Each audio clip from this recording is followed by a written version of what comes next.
The statue stood at the heart of a forgotten city, its ancient stone bathed in the cold glow of twin moons. Towering over the ruins, she was carved with exquisite detail, smooth emerald skin, delicate features frozen in an expression of eternal contemplation. None alive knew who she was, nor why she had been placed there. For 1,000 years, travelers had passed by, scholars had theorized, and fools had tried to deface her. But nothing changed. Time itself seemed to obey her presence, the winds whispering secrets only she could understand. Until the day he arrived. Jace Corwin had spent the last decade dodging the war. The core worlds, with their endless conflicts and corporate greed, had nothing left for him. He was just another drifter now, seeking answers to questions he couldn't quite frame. His ship, the Wanderlight, barely had enough fuel to get him to the next outpost. He hadn't planned on landing here, but something about the place called to him. Maybe it was desperation. Maybe something deeper. Stepping onto the cracked stone streets, he adjusted his jacket and took in the eerie silence. No animals, no buzzing drones, just the breath of an ancient world left to rot. His boots echoed against the ground as he walked, drawn forward by the sight of her. He had seen statues before. Hell, the rich littered their homes with sculptures of long-dead emperors and forgotten warriors. But this one was different.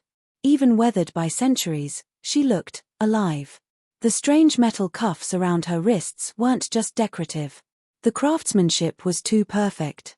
He could swear he saw veins under the green hue of her skin, the way starlight reflected off what should have been dull stone. "Who were you?" Jace murmured, half to himself, half to her. He reached out. Not to touch, just to feel the presence of something greater than himself. His fingers hovered inches from her face, breath caught in his throat. And then he did the one thing no one else had done for 1,000 years. He spoke her name. He didn't know how he knew it, but the moment his lips formed the syllables, a whisper of air stirred around him. A name, buried deep in the forgotten code of the universe, rolling from his tongue as if it had been waiting for him all along. She blinked. Jace stumbled backward, his heart hammering against his ribs. The air crackled with something ancient, something wrong. Dust and time peeled away from her body in soft, glowing motes. Her fingers twitched. Her chest rose, taking its first breath in a millennium. And then, she turned her head. Those golden eyes locked onto him, burning like the first dawn over an untouched world. A voice, hoarse and raw from 1,000 years of silence, rasped out 2 words that sent ice crawling down his spine. "Who speaks?" Jace swallowed hard, every survival instinct screaming at him to run. But he couldn't. He had done this. He had broken whatever spell had kept her locked away. The universe itself seemed to hold its breath, waiting for his answer. "Jace," he said finally, forcing his voice to remain steady. "Jace Corwin." She stared at him, as if weighing the truth of his words. Then, with slow, deliberate movements, she stepped down from the pedestal that had held her for a millennium. The ground trembled beneath her bare feet. "The world has changed," she murmured, voice laced with something both sorrowful and ancient. "I can feel it." Jace had 1,000 questions, but his instincts told him this was not the time. He took a cautious step back, hands raised in a universal gesture of peace. "I don't know what happened to you," he admitted. "But I think you were waiting for someone." A slow smile, sharp and knowing, curled at the edges of her lips. "Not just someone." Her gaze bore into him. "You." Something unseen moved in the distance. A shift in the air, a weight pressing down on the ruins. Jace felt it before he heard it, a deep, resonant pulse like a heartbeat under the ground. Something else had woken up. Jace turned his head sharply, scanning the darkness beyond the broken city walls. His fingers hovered over the worn grip of his pistol. "That doesn't sound good." The statue-turned woman lifted her chin, golden eyes narrowing. "No," she agreed. "It does not."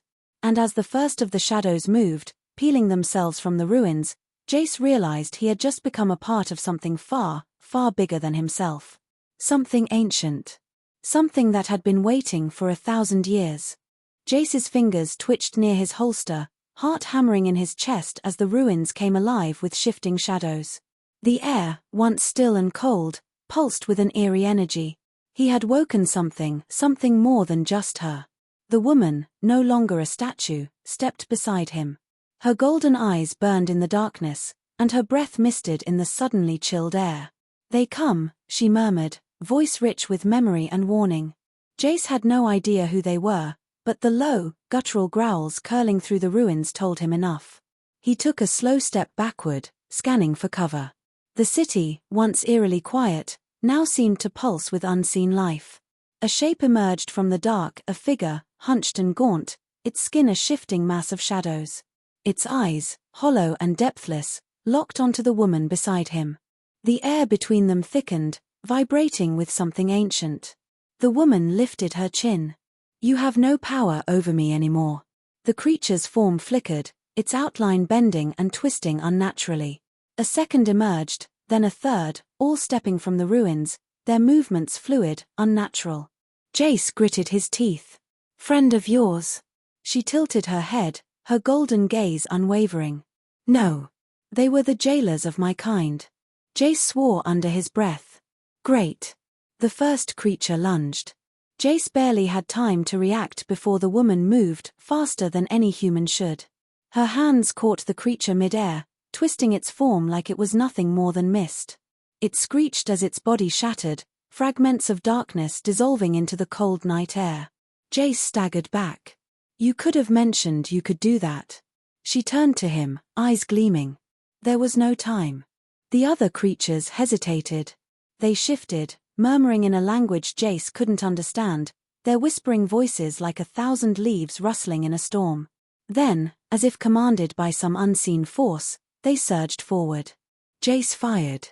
The first bullet passed straight through the nearest creature, but the second found purchase. It shrieked, stumbling, its form losing cohesion for a brief moment before reforming. "Bullets do something, at least," Jace muttered, firing again. He didn't know if he could kill them, but he could slow them down. The woman raised her hands, and the air itself seemed to tremble. A wave of golden energy erupted from her palms, slamming into the creatures with force. They screamed, their forms writhing as the energy seared through them. Jace didn't wait. He grabbed her arm. "We need to move." She hesitated for the briefest moment before nodding. Together, they ran through the ruins, the shadows chasing them, howling in fury. Jace led her through the crumbling remnants of the city, ducking under fallen columns and weaving through archways. Every so often, he risked a glance back only to see the creatures were relentless, gaining ground. "There's an old docking port on the other side of the city," Jace panted. "If my ship's still intact, we can get off this rock." The woman's expression was unreadable. "And if it is not?" Jace gritted his teeth. "Then I hope you have more tricks up your sleeve." Another inhuman screech split the night. The creatures were closing in fast, their forms merging and splitting, moving like one singular, nightmarish mass. They reached a vast chasm where a bridge once stood, now reduced to ruins. Jace skidded to a halt, cursing. The docking bay was on the other side, the faint glow of his ship's emergency lights barely visible in the distance. "Jump," she said. Jace stared at her. "Are you insane? That's at least 50 feet. She didn't answer. Instead, she seized his arm, her grip like iron. The air shimmered, reality twisting around them, and then, they weren't on the crumbling edge anymore. They stood on the other side of the chasm. Jace stumbled, his stomach lurching. "What the hell?" The woman turned, lifting a hand toward the creatures as they screeched in frustration on the other side. A single word left her lips a whisper, yet powerful enough to shake the ground. The ruins collapsed, sending the creatures plummeting into the darkness below. Silence. Jace let out a slow breath, running a hand through his hair. "You really should have led with that." She turned to him, her expression unreadable. "You were not ready to understand." He exhaled, shaking his head. "Yeah, well. Let's hope my ship still works." She watched him for a long moment before nodding. "Let us see."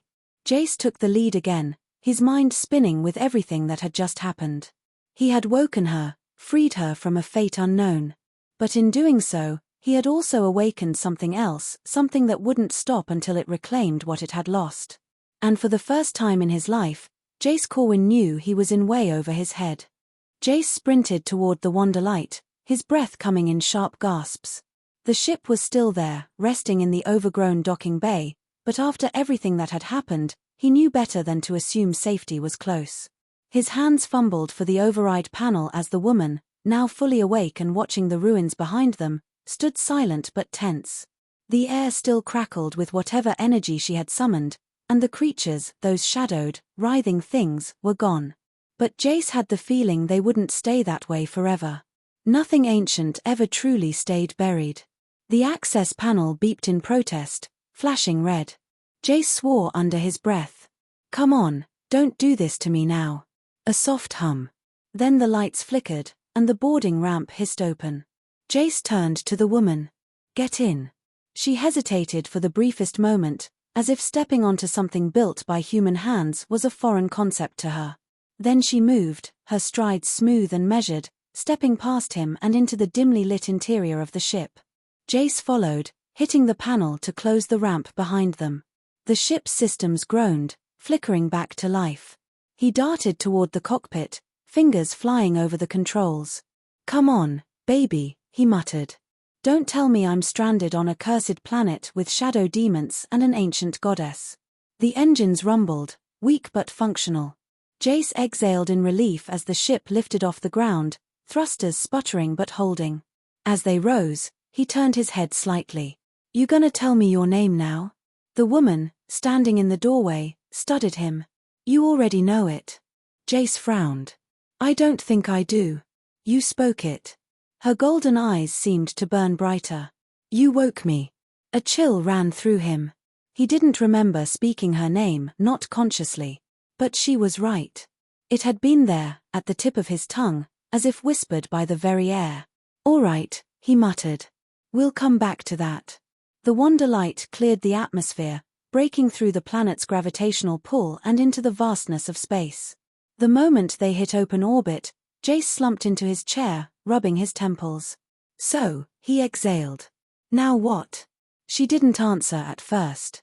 She moved to the viewport, staring at the stars like a prisoner seeing freedom for the first time. When she finally spoke, her voice was softer than before, almost wistful. "I do not know this galaxy anymore." Jace nodded. "Yeah, 1,000 years will do that to you." Silence stretched between them. Then, she turned, her gaze sharp. "They will come." Jace straightened. "The shadows?" She shook her head. "Worse." Before he could press her further, the ship's sensors blared. Jace cursed, scrambling to the controls. A massive energy signature was approaching fast. The comm crackled to life. "Unregistered vessel, you have exited a restricted zone. Identify yourself immediately." Jace's stomach twisted. He knew that voice. Knew the cold, clipped efficiency of it. "Damn it," he muttered. "Union Patrol." The woman tilted her head. "Who are they?" Jace let out a long breath. "The people who really, really don't like me." The sensors flared again, multiple ships, moving in tight formation.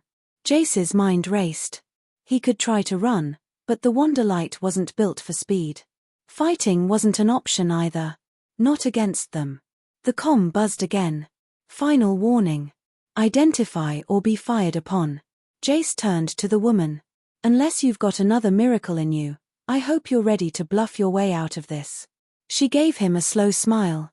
"No need." Jace barely had time to react before she raised her hand, fingers splayed wide. The lights in the cockpit dimmed. The air crackled. And then, reality itself shifted. The Wanderlight vanished from sight. Jace sucked in a sharp breath. The sensors were still blinking, still detecting the Union ships, but they weren't registering him. "We're cloaked," he whispered. "That's impossible." The woman lowered her hand, but her expression had darkened. "It will not last. We must leave." Jace wasn't about to argue. He pushed the engines to their limit, guiding the ship away from the Union patrol. The moment they were clear, the cloak faded, and the ship shuddered, as if reality itself had snapped back into place. Jace turned to her. "What the hell are you?" She met his gaze, unflinching. "Something forgotten." Silence. Jace exhaled slowly. He had escaped one death sentence only to step into another mystery. But one thing was clear. The past wasn't done with her. And now, neither was he. Jace sat in the cockpit of the Wonderlight *, his hands tight around the control sticks as they drifted through deep space. The silence stretched between him and the woman, no longer a statue, no longer a mystery, but something ancient and powerful, something he could barely comprehend. He had wanted answers, but now, with her beside him, he realized that some truths were bigger than any one man. The Union patrol had been left behind, their sensors tricked, their weapons useless against forces beyond their understanding. But that didn't mean the danger was over. The shadows had been watching, waiting. And now, as if drawn by the disturbance in the universe, they had found them again. Jace didn't need the sensors to tell him they were coming. The woman Aeris, as she finally allowed him to call her, stood beside him, her golden eyes dim but determined. "They will not stop," she said. "Not until I am reclaimed, or they are destroyed." Jace let out a sharp breath. "Great. So what's the plan?" "Because I'm out of tricks." Aeris turned to him, placing a hand on his shoulder, and for the first time since he had spoken her name, he saw something in her eyes that hadn't been there before: peace. "There is only one way to end this," she said. Jace frowned. "You're not about to tell me you have to sacrifice yourself, are you? Because I didn't go through all this just to let you die." A small smile touched her lips. "Not a sacrifice. A choice." The ship trembled. The shadows were near. Jace's hands hovered over the controls, but Aeris lifted hers first. The air in the cabin shimmered, as if the universe itself was bending, responding to her will. "I was never meant to be trapped," she murmured. "I was meant to be whole star." The ship's lights flickered. Jace clenched his fists. "What does that mean?" She turned to him fully. "It means that I have been waiting for someone to help me remember. You, Jace Corwin, were the key. The first voice in 1,000 years to call me back. Now, it is time for me to finish what was started."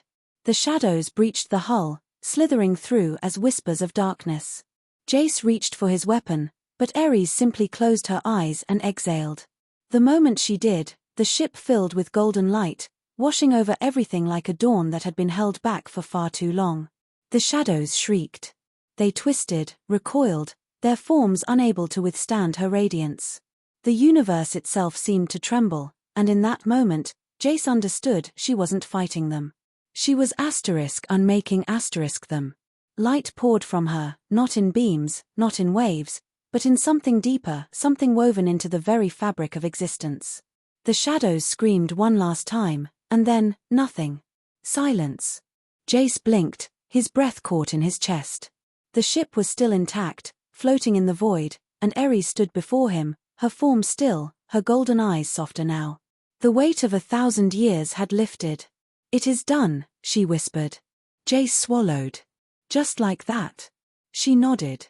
"They were never meant to last. Only to imprison. But I am free now."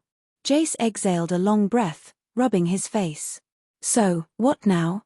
Aeris glanced at the stars outside. "Now, I choose my own path." Jace hesitated. He had been running his whole life, dodging war, dodging responsibility, dodging purpose star. And yet, somehow, he had ended up here. He wasn't sure what came next, but he knew one thing: he wasn't about to let Aeris walk into the unknown alone. He smirked, stretching out his arms.